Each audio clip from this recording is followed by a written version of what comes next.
If someone has ever told you you're too sensitive, it probably didn't feel like feedback.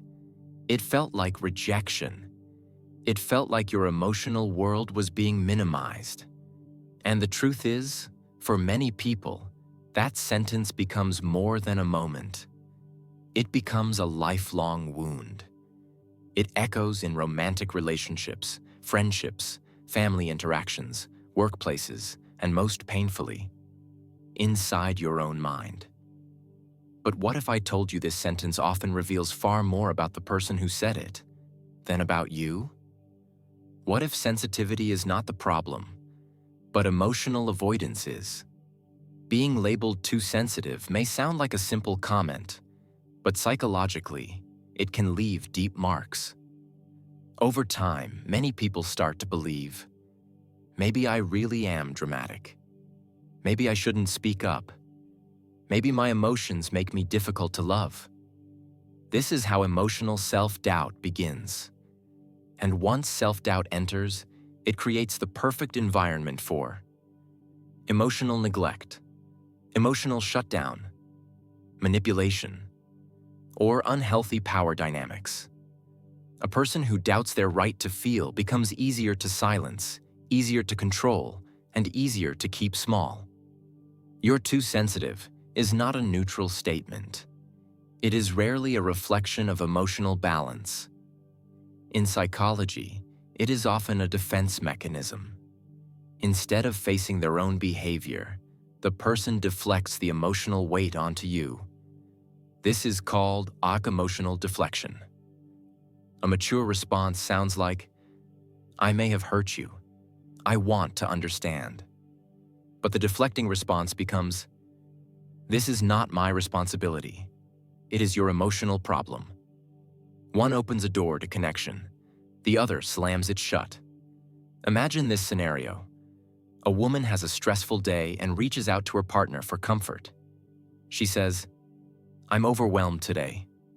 Instead of support, he answers, "You're so sensitive. You make everything dramatic." Now what happens? Her needs go unheard. The emotional moment becomes about her being wrong. She learns that vulnerability is unsafe. If this only happened once, it may be a moment of frustration. But if it becomes a pattern, it is no longer a relationship issue. It becomes a psychological pattern of emotional invalidation. People who shut down emotions often grew up in environments where feelings were ignored, punished, mocked, or treated as weakness. So when someone expresses genuine emotion, they don't see vulnerability. They see danger. The truth is, they are not calm because they are strong. They are calm because they are disconnected. Their emotional world never learned how to stay present with another person's feelings. This is not your fault. And it is not proof that you are too emotional. It often means the other person never learned emotional responsibility.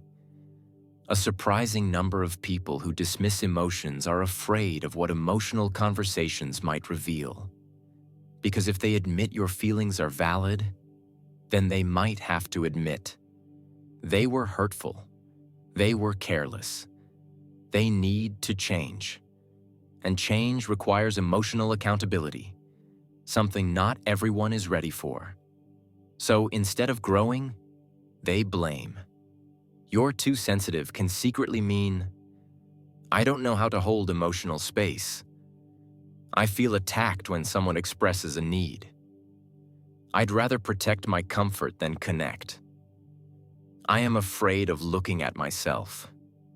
And in more extreme cases, especially when used repeatedly and strategically, it becomes a tool of emotional gaslighting. If I can convince you your feelings are wrong, then I don't have to change. You can't control how someone reacts, but you can control how you protect your emotional dignity. Powerful responses include: 1. I'm allowed to feel what I feel. 2.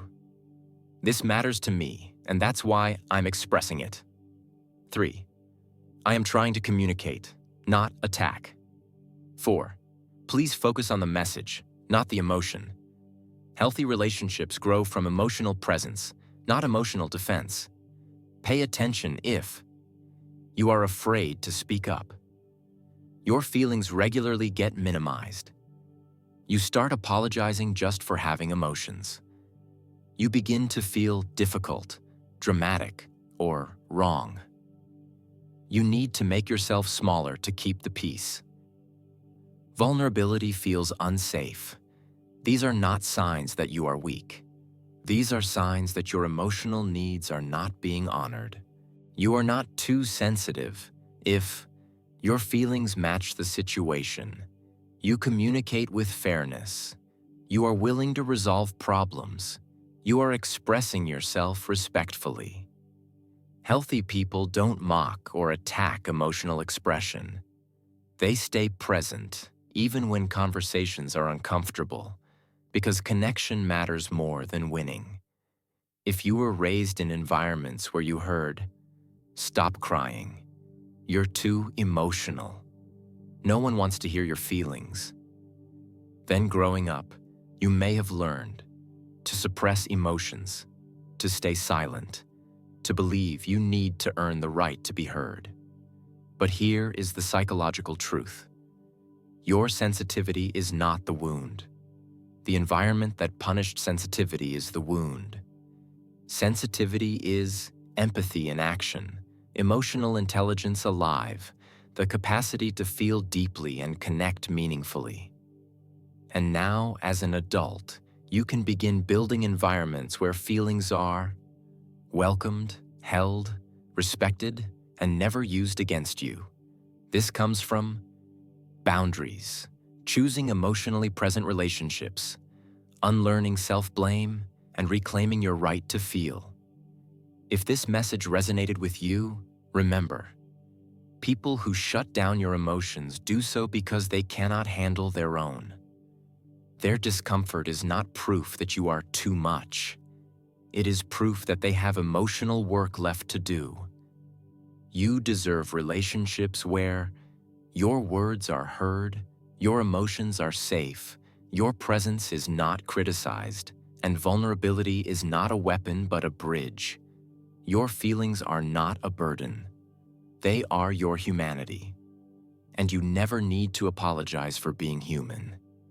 If you want more videos on emotional maturity, psychology, healing, and self-worth, consider subscribing. Your sensitivity is not weakness. It is one of the deepest signs that you are alive, aware, and capable of love.